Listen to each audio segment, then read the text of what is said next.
Hello guys, आज मैं आप लोगों के साथ डिस्कस करने वाला हूँ ऐसे 510 जो कि बात करता है एनेंशियल ऑडिट एंगेजमेंट। एनेंशियल ऑडिट एंगेजमेंट का मतलब अगर आप पहली बार ऑडिट करने जाते हो तो उसको हम बोलते हैं एनेंशियल ऑडिट एंगेजमेंट।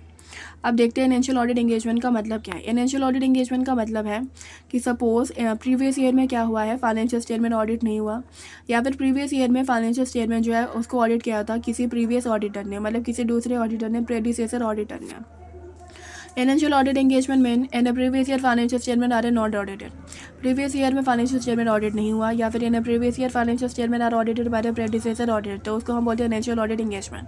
तो ऑडिटर यहाँ पे क्या करता है, यहाँ पे ऑडिटर की ऑब्जेक्टिविटी होती है कि वो ऑब्टेन करे सफिशिएंट अप्रोप्रिएट ऑडिट एविडेंस कि जो ओपनिंग बैलेंस है वो फ्री है फ्रॉम द मैनुअल स्टेटमेंट, और जो ओपनिंग बैलेंस में जो अकाउंटिंग पॉलिसी रिफ्लेक्ट हो रही है वो कंसिस्टेंटली अप्लाई हो करंट ईयर में, ठीक है। और अगर कुछ चेंज भी हुआ है तो वो प्रॉपर्ली प्रेजेंट होना चाहिए और डिस्क्लोज होना चाहिए एज पर एप्लीकेबल एफआर है। Objective of the auditor to obtain sufficient appropriate audit evidence that opening balance are free from the manual statement, to obtain sufficient appropriate audit evidence that क्या accounting policy are reflected in the opening balance are consistently apply in the current year financial statement, and if accounting policy are change, अगर accounting policy change भी हो रही है तो वो properly present और disclose होना चाहिए एज पर एप्लीकेबल एफआर है, and properly present and disclose in financial statement as per applicable FR है। क्वेश्चन नंबर 1 जो कि पहला पूछा जाता है एग्जाम में, that is the audit procedure क्या है। ऑडिट प्रोसीडियर क्या है ओपनिंग बैलेंस को रिगार्डिंग एज पर ऐसे 510। ऑडिट प्रोसीडियर क्या है, पहले तो ऑडिटर चेक करेगा कि सही से कॉपी पेस्ट हुआ है कि नहीं हुआ है। क्या सही से कॉपी पेस्ट हुआ है कि नहीं हुआ है, प्रीवियस ईयर में जो भी आपका क्लोजिंग बैलेंस था वो क्या वो करंट ईयर में सही से कॉपी पेस्ट हुआ है, मतलब कैरी फॉरवर्ड हुआ है कि नहीं हुआ है।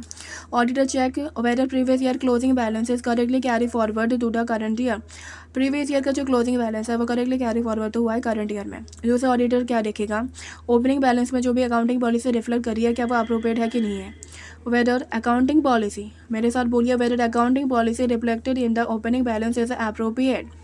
थर्ड परफॉर्म करेंगे और करेगा ऑडिटर 1 और 2, इन तीनों में से मतलब या तो एक परफॉर्म करेगा या फिर 2 परफॉर्म करेगा। क्या परफॉर्म करेगा, पहला if a previous year financial statement is audited then auditor check the previous year financial statement. Auditor देखेगा कि क्या प्रीवियस ईयर में फाइनेंशियल स्टेटमेंट ऑडिट हुआ है, अगर हुआ है तो ऑडिटर प्रीवियस ईयर के फाइनेंशियल स्टेटमेंट को चेक करेगा। दूसरा ऑडिटर चेक करेगा कि करंट ईयर के ऑडिट को परफॉर्म करने के लिए क्या कोई एविडेंस है जो कि ओपनिंग बैलेंस से रिगार्डिंग है। Auditor check that to perform the current year audit, any evidence related to opening balance is find. Opening balance is a find. तीसरी चीज़ ऑडिटर क्या देखेगा, ऑडिटर जो है वो परफॉर्म करेगा, क्या परफॉर्म करेगा, स्पेसिफिक ऑडिट प्रोसीडियर परफॉर्म करेगा to obtain the sufficient appropriate audit evidence regarding the opening balance. उसके बाद बच्चों हम यहाँ पे देखने वाले कंक्लूजन। ये जो टॉपिक है वो इंपॉर्टेंट है for the purpose of MCQ. देखो, ओपनिंग बैलेंस के रिगार्डिंग अगर ऑडिटर को सफिशिएंट एप्रोप्रिएट ऑडिट एविडेंस नहीं मिला, ऑडिटर को क्या नहीं मिला, ओपनिंग बैलेंस के regarding sufficient appropriate audit evidence नहीं मिला, तो ऑडिटर क्या देगा, क्वालिफाइड या फिर डिस्क्लेमर ओपिनियन देगा एज पर ऐसे 705। क्या देगा, क्वालिफाइड या फिर डिस्क्लेमर ओपिनियन देगा। अगर ऑडिटर को सफिशिएंट एप्रोप्रिएट एविडेंस मिल गया है कि ओपनिंग बैलेंस में क्या है, मैटेरियल स्टेटमेंट है, तो ऑडिटर क्या देगा, क्वालिफाइड और एडवर्स ओपिनियन देगा। क्या देगा, क्वालिफाइड एडवर्स ओपिनियन देगा एज पर ऐसे 705। उसके बाद consistency of the accounting policy में यहाँ पे क्या कह रहे हैं, ऑडिटर देखेगा, क्या देखेगा कि अकाउंटिंग पॉलिसी जो ओपनिंग बैलेंस में रिफ्लेक्ट हो रही है क्या वो कंसिस्टेंटली फॉलो हो रही है करंट ईयर में कि नहीं, या फिर अगर अकाउंटिंग पॉलिसी में कोई भी चेंज हुआ है क्या वो प्रॉपर्ली प्रेजेंट और डिस्क्लोज किया गया है एज पर एप्लीकेबल एफआरएफ की नहीं। अगर नहीं तो उस केस में ऑडिटर क्या देगा, क्वालिफाइड या फिर एडवर्स ओपिनियन देगा। उसके बाद वाला पॉइंट है बच्चों कि अगर मॉडिफाइड ओपिनियन दिया है प्रेडिसेसर ऑडिटर मतलब प्रीवियस ऑडिटर ने अगर मॉडिफाइड ओपिनियन दिया है प्रीवियस ईयर में फाइनेंशियल स्टेटमेंट में, तो करंट ईयर में ऑडिटर क्या करेगा, ऑडिटर चेक करेगा कि जिस मैटर की वजह से प्रेडिसेसर ऑडिटर ने मॉडिफाइड ओपिनियन दिया था क्या वो जो मैटर है वो करंट ईयर में सॉल्व हुआ कि नहीं हुआ। अगर वो नहीं हुआ तो उस केस में ऑडिटर दे देगा क्वालिफाइड और एडवर्स ओपिनियन। क्या देगा, क्वालिफाइड और एडवर्स ओपिनियन। ओके, देखते हैं कंक्लूजन ओपनिंग बैलेंस को regarding. If auditor does not obtain sufficient appropriate audit evidence then auditor give a qualified और a disclaimer opinion as per SA 705। अगर उसको सफिशिएंट एप्रोप्रिएट ऑडिट एविडेंस मिल गया, if auditor obtain sufficient appropriate audit evidence that there are a material misstatement in opening balance then auditor give a qualified और adverse opinion as per SA 705। क्या देगा, qualified और adverse opinion देगा। उसके बाद consistency of accounting policy regarding. If accounting policy reflected in the opening balance is not consistently follow in the current year, या फिर any change in accounting policy is not properly adjusted और disclose as per the applicable FRF, तो auditor क्या देगा, qualified या फिर adverse opinion देगा। And auditor give a qualified और adverse opinion as per S 705। उसके बाद modified opinion given by the predecessor auditor in the previous year financial statement. If a modified opinion is given by the predecessor auditor in the previous year audit, auditor check करेगा, क्या check करेगा, that the matter on which basis they give a modified opinion this matter are resolve, मतलब corrected in the current year और not. If not, then auditor give a qualified और adverse opinion as per S 705। उसके बाद है बच्चों, ये आपका important topic है ये वाला, स्टॉक और इन्वेंट्री को रिगार्डिंग।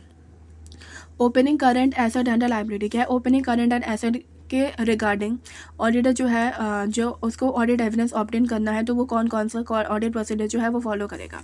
पहला इन्वेंट्री और स्टॉक के रिगार्डिंग, तो हम पहले बोलेंगे current year audit procedure on a closing stock balance provided little audit evidence regarding outstanding. उसके बाद वो परफॉर्म क्या करता है, एडिशनल प्रोसीजर परफॉर्म करता है। यहाँ पे बच्चों आपको एक्सप्लेन करना है ऐसे 501 का, ऐसे 501 में जो हमने देखा था ना कि एग्जिस्टेंस और कंडीशन रिगार्डिंग द इन्वेंट्री, वो जो प्रोसीजर है वो आप यहाँ पे एक्सप्लेन कर सकते हो। क्या है, what are the audit procedure are done by the auditor to obtain the sufficient appropriate audit evidence regarding the existence and condition of the inventory के existence और condition के regarding auditor जो है उसको obtain करना sufficient appropriate audit evidence, तो वो क्या audit procedure perform करेगा।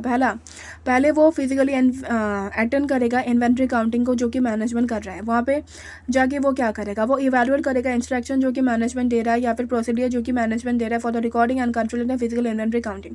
बस इवैल्यूएट करने से तो काम नहीं चलेगा, वो ऑब्जर्व भी करेगा मैनेजमेंट काउंटिंग प्रोसीजर। उसके बाद वो इंस्पेक्ट करेगा इन्वेंट्री को, टेस्ट करेगा कंट्रोल को, राइट। तो हम ऐसे यहाँ पे बोलेंगे as per SA 501 to obtain sufficient appropriate audit evidence regarding the existence and condition of the inventory, auditor attend the physical inventory counting done by the management. उसके बाद वो इवैल्यूएट करेगा the instruction given by the management and procedure given by the management for the recording and controlling of the physical inventory counting. उसके बाद वो observe करेगा, क्या observe करेगा, द मैनेजमेंट काउंटिंग प्रोसीजर। उसके बाद थर्ड वो क्या करेगा, वो इंस्पेक्ट करेगा इन्वेंट्री को, वो खुद भी जाके उसको चेक करेगा। उसके बाद फोर्थ स्टेप वो टेस्ट करेगा काउंटिंग को। ओके बच्चों, आज के लिए इतना था। Thank you so much for watching my video.